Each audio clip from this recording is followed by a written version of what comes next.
أعوذ بالله من الشيطان الرجيم. بسم الله الرحمن الرحيم.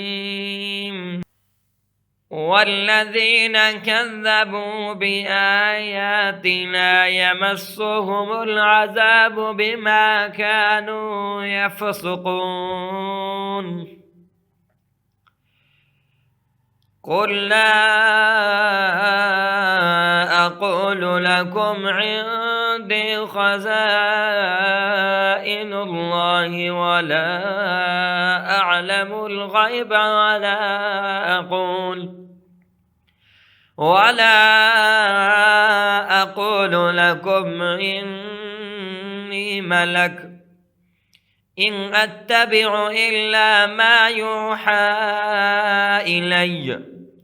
قل هل يستوي الأعمى والبصير أفلا تتفكرون.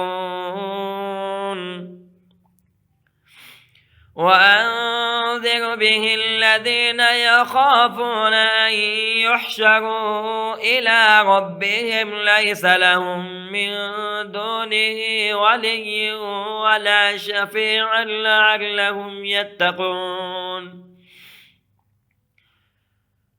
ولا تطرد الذين يدعون ربهم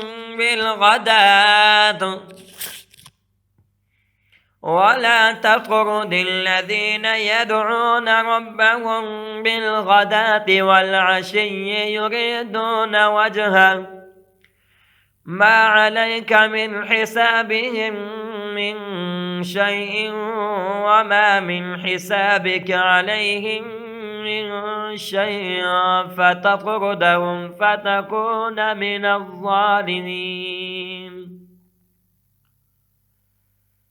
وكذلك فتنا بعضهم ببعض ليقولوا أهؤلاء من الله عليهم من بيننا أليس الله بأعلم بالشاكرين. وإذا جاءك الذين يؤمنون بآياتنا فقل سلام عليكم كتب ربكم على نفسه الرحمة أنه من عمل منكم سوءا بجهالة ثم تاب من بعده وأصلح فأنه غفور رحيم. وكذلك نفصل الآيات ولتستبين سبيل المجرمين. قل إني نهيت أن أعبد الذين تدعون من دون الله قل لا أتبع أهواءكم قد ضللت إذا وما أنا من المهتدين. قل إني على بينة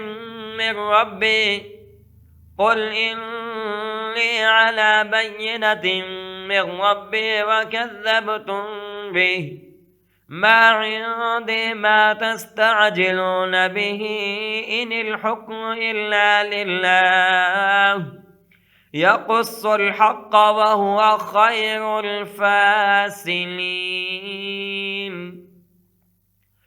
قل لو أن عندي ما تستعجلون به لقضي الأمر بيني وبينكم والله أعلم بالظالمين.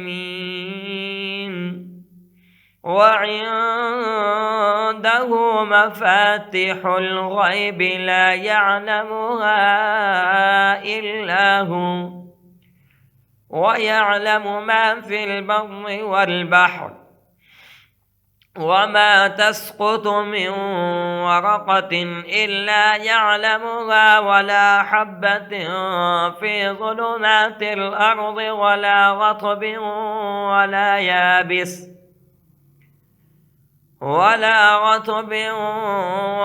يابس إلا في كتاب مبين ولا رطب ولا يابس إلا في كتاب مبين وهو الذي يتوفاكم بالليل ويعلم ما جرحتم بالنهار ثم يبعثكم فيه ليقضى أجل مسمى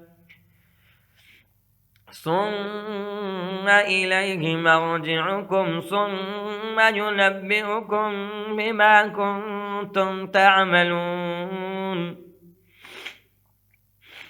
وهو القاهر فوق عباده ويرسل عليكم حفظه حتى إذا جاء أحدكم الموت توفته رسلنا وهم لا يفرطون ثم ردوا إلى الله مولاهم الحق ألا له الحكم وهو أسرع الحاسبين قل من ينجيكم من ظلمات البر والبحر تدعونه تضرعا وخفية لئن أنجانا من هذه لنكونن من الشاكرين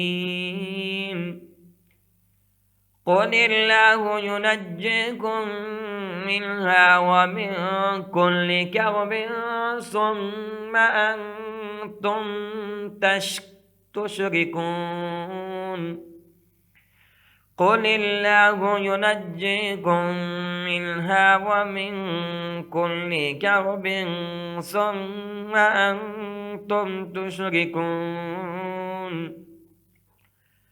قل هو القادر على أن يبعث عليكم عذابا من فوقكم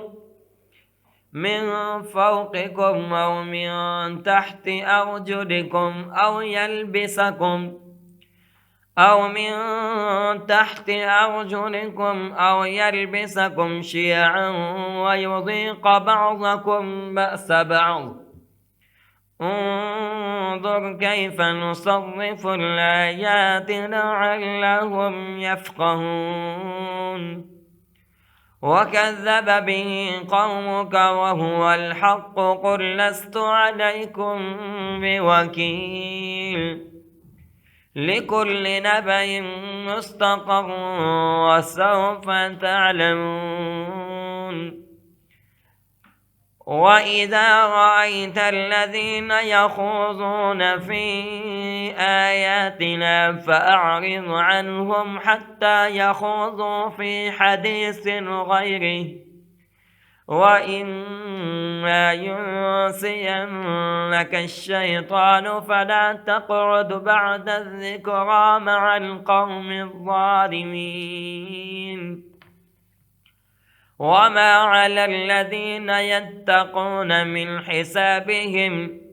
وما على الذين يتقون من حسابهم من شيء ولكن ذكرى لعلهم يتقون وذر الذين اتخذوا دينهم لعبا ولهوا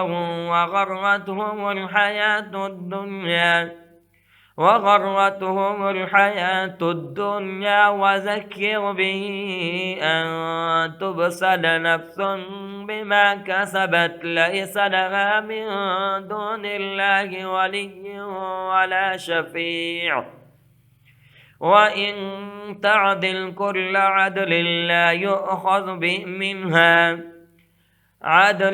يؤخذ منها أولئك الذين أبسلوا بما